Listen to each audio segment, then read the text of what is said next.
What is good, YouTube? Quinn Wade coming to y'all with a quick video. We're going to talk about the Portland Trailblazers video game Dame. Had an explosive series against the Denver Nuggets, but ultimately falls in the first round and goes home. Everybody is speculating he's getting traded. They feel like Terry Stotts was the one that was going to be has to go first. He's gone. They bring in Chauncey Billups. And now they have a lot of the same pieces, changed and lost some things, readjusted some things.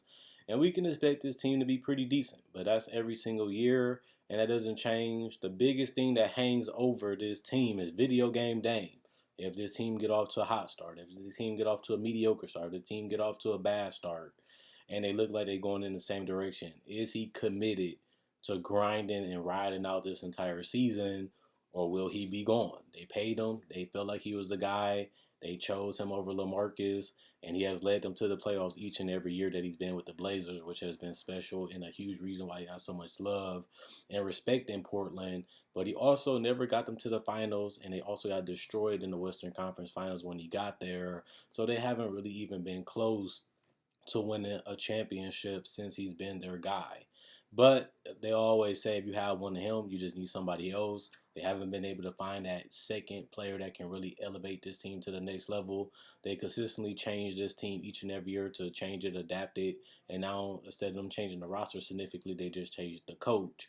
Will that lead them in the same area, which is first round exit, second round exit, or will Chauncey Billups change this team into a legitimate contender? They have a lot of talent. They have a lot of pieces.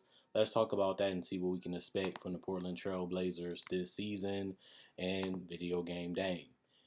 First, they got Cody Zeller coming in, a big that just gonna finish around the rim, protect the rim, and rebound.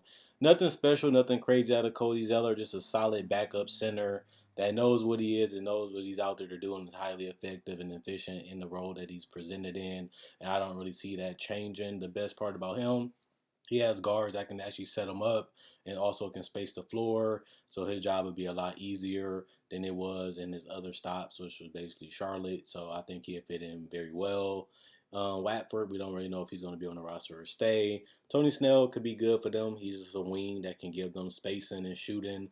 Another guy that doesn't need the ball but will always be a threat because if you double team trap or help CJ and McCullum even in pick and roll, he's a guy that can always kill you by just being open and just knocking down the shot. And he's a guy that can be switchable and can defend positions. Not ever known as a great defender or amazing offensive player, but has been solid throughout his career and has been respectable as a player. And that's why he continues to stay on the roster. And that's why I think that they'd be fine with him. Anthony Simons, everybody expect him to get an extension. We don't know how much he'll be worth and what he'll really be getting. He is a guy that a lot of people will look at as an interesting guy. He can hit the three, can get to the basket, can hit some mid-rangers, can hit some floaters. A guy that's very combo-esque as a guard, has the size to play both positions, and also has the scoring ability to do it. Has been a great complementary player on this team. He has always been interesting as a guy that could be a starter, but the more I see him the last 2 years, it looks like he's fine with being a role player off a bench and just being a solid backup at both positions. And I think that that's perfect for what Portland needs, and that's where his career is probably going to be headed now and in the future, because that's what he looks like he's going to be suited best to be. And I think that he'll be that again. In Portland, they're just looking for more consistency in his scoring and in his shooting and in his playmaking. If he can do that, he can be a very high impact guy. He's been solid for them, but just not great. They just need him to take a step up in those areas, and maybe he can have a breakout season. He's a guy to watch out for, especially after all the doubt that he's been getting the last couple seasons.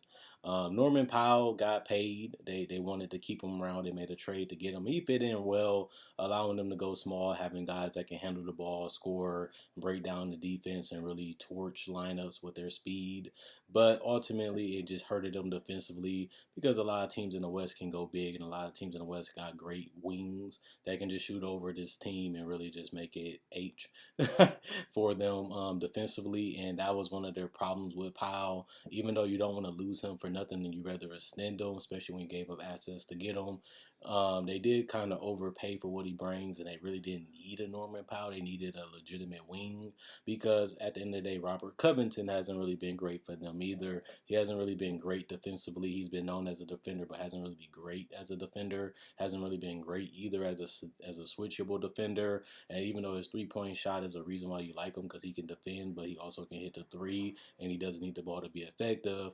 That's pretty much all you're really going to get out of Covington. He's not overpaid just because you need guys that can do that. But now since they bumped him to the 4, it just lets you know that they're really going to be having to replace him in the future, as he hasn't been that ideal fit around CJ and Dame like people thought when they moved for him. And now he just a guy that they're trying to figure out what they should do with him, whether he stays on this roster or gets traded like he's been doing the last couple of years. Portland are probably better off keeping him because of that versatility, but also need to upgrade that wing position eventually. They tried out Aminu and all these guys for multiple years and thought Covington would be perfect, and he hasn't been exactly what they needed either. And that's just been a huge problem with this team, trying to find that balance with CJ and Dame and find the guys that fit around them. And that just wasn't the fit that people thought it would be in a front office. Ben McLemore just gives them another shooter, a mobile athlete that can really torch it from 3. Hasn't really been an elite 3-point shooter, but is respectable. And if you leave him open, he can make you pay, and also can do it in transition. He can get out and run.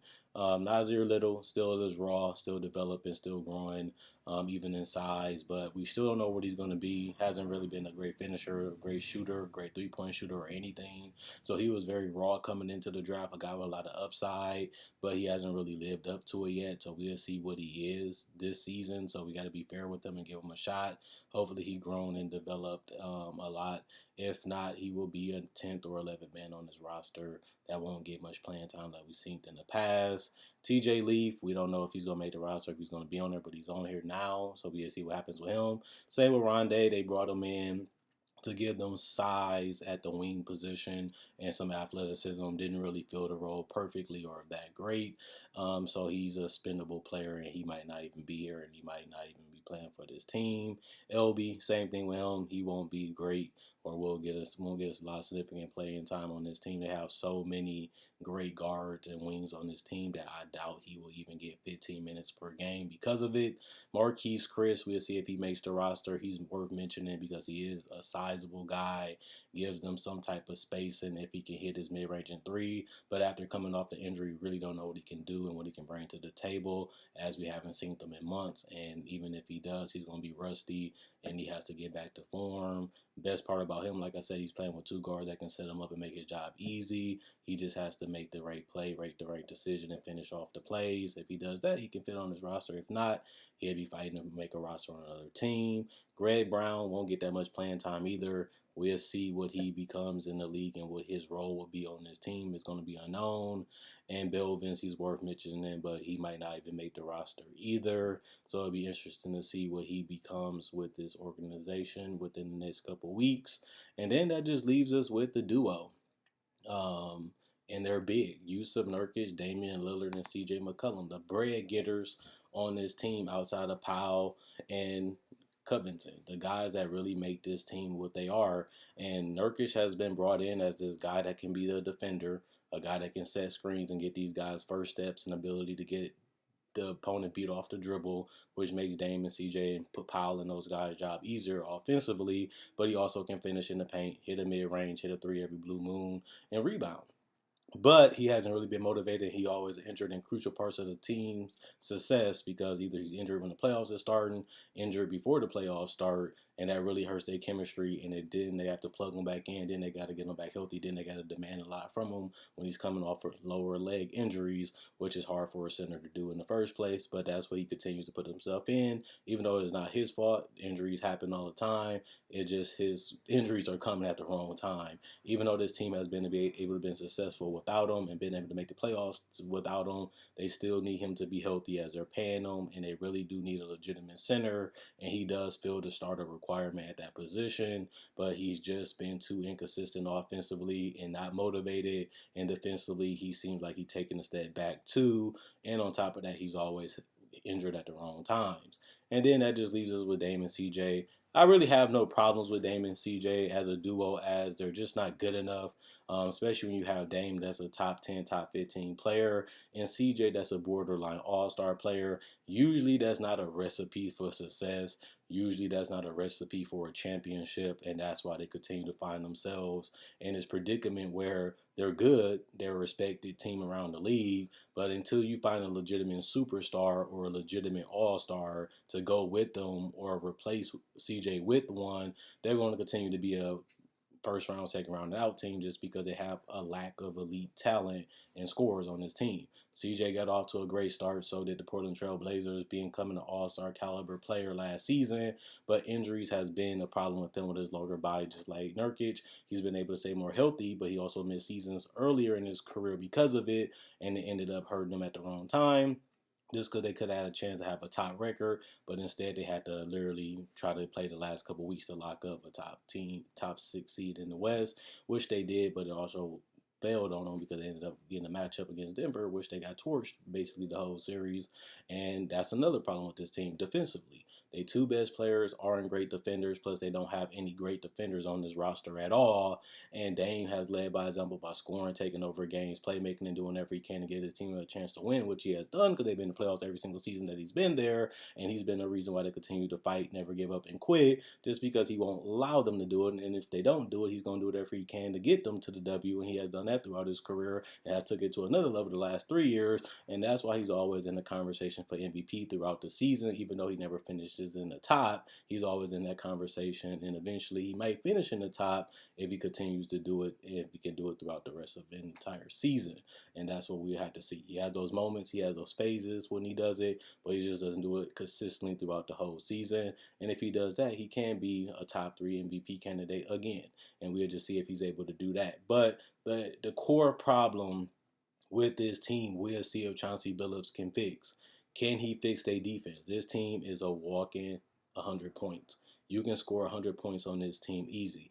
Every single year, this is a problem. Even in the playoffs, they're small, they're little. They have a problem just guarding anybody. And they just got torched by a Denver team without Jamal Murray, and they were scoring over 100 points per game. And they didn't even have a lot of great scores outside of Michael Porter and Jokic, because you don't consider Capazzo, Monte Morris, Austin Rivers, and even Aaron Gordon as great scorers. And they were still blitzing them offensively. So this team has a lot of core problems, not having enough elite talent, not having enough elite scorers, not having enough size, especially at the wing positions. That's why they brought in Rondé. That's why they brought in Covington. And even they're undersized. And even if you bring them in, they're not great defenders and they're not great offensive players either. So they're not going to be an elite defender or elite offensive player or even a two-way player that can make up for it. You're going to be stuck in mediocrity. And that's what this team consistently is. They're a team that will compete. They're a team that can play. They're a team that does play well together and fit well. But they're not an elite team, and we see that every season.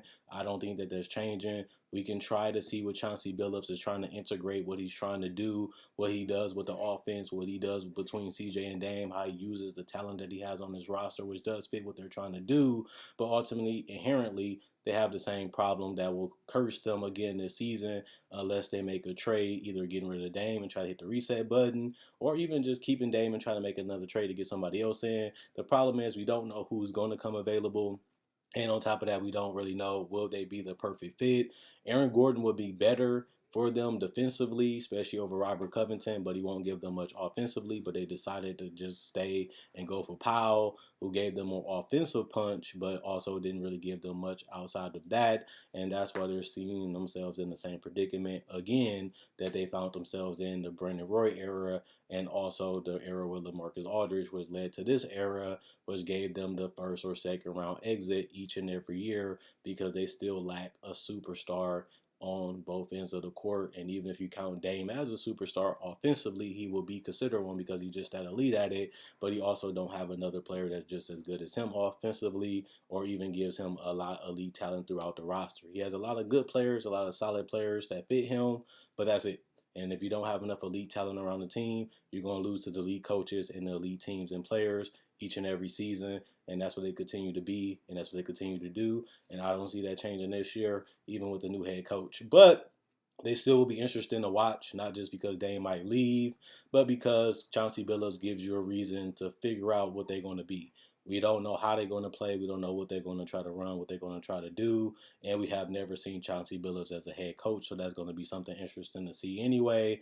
But I do expect them to be a first or second round exit, and I do expect them to be a playoff team, even throughout minor injuries with their roster. If they have Dame, they have a shot to make it, and that's all you really need. But ultimately, they will have the same result that they continue to have because they have the same inherent problems with this roster each and every season.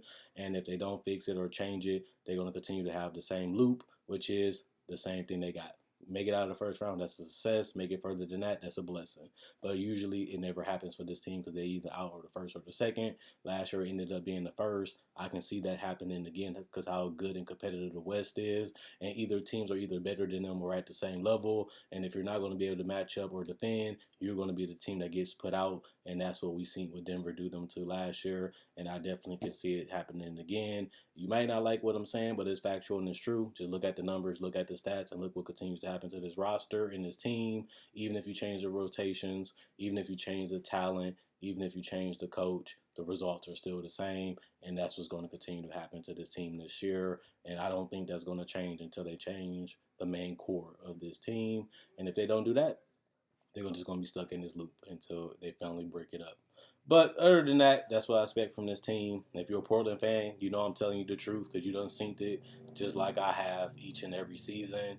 And even though it's sad and it hurts y'all that it's going to be either Dame leaving, CJ leaving, just to try something else different again around Dame, y'all still might be stuck in the same result because there's really no elite talent out there that can really boost this team significantly to make them go from playoff team to contenders. And that's unfortunate because that means y'all might eventually lose Dame and go back into a mediocre or rebuild mode, which happens to every team. It's either you're going to win it, you're a team that could win it, or you're just a team that's trying to win it. This team is trying to win it and hasn't been able to get over that hump, which means you go back to the bottom, which is unfortunate, but that's just how the NBA works.